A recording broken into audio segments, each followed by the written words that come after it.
তো এই তো আজকে আমি এগুলো দিয়া এই যে ট্যাংরা মাছ, কাঁচামরিচ, পেঁয়াজ এখানে কেটে রাখছি। তো ট্যাংরা মাছ রান্না করব আমি। এই যে আলু আর এটাকে কী বলে চিংড়া, এটি দিয়ে আমি আজকে রান্না করব। তো দেখতে থাকো। তো এই তো পেঁয়াজ কাঁচামরিচ এখানে দিয়ে নেব।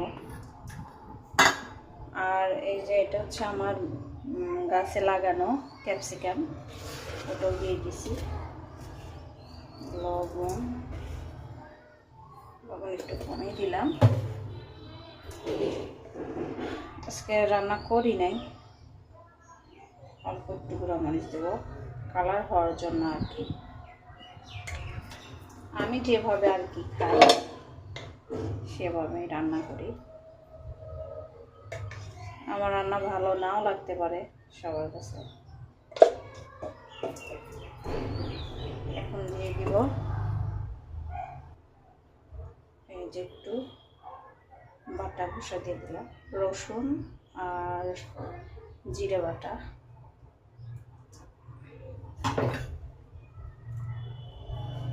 তারপরে বেশ কয়েকটা দিব তেল।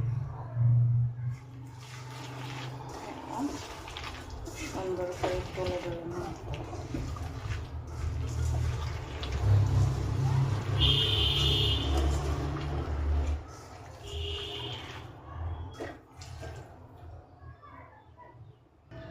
তো এই তো ধনে গুঁড়ো দিব, আমার খেয়ালই ছিল না, একটু ধনে গুঁড়ো দিয়ে দিলাম।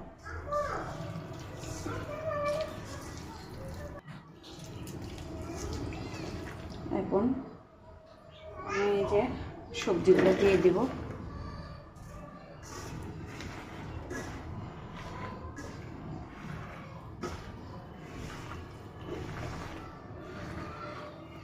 সবজিগুলো দিয়ে সুন্দর করে মেখে নেব।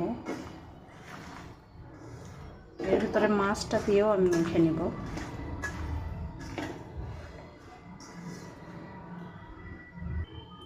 এখন এর ভিতরে আমি মাছ দিয়ে দিব।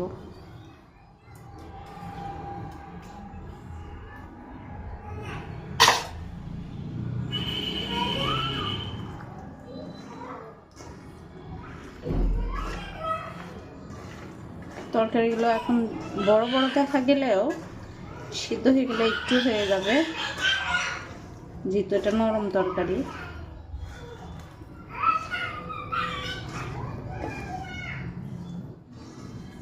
আমাদের উত্তরবঙ্গের মানুষ কিন্তু বেশিরভাগ হাতে মাখায় তরকারি রান্না করে।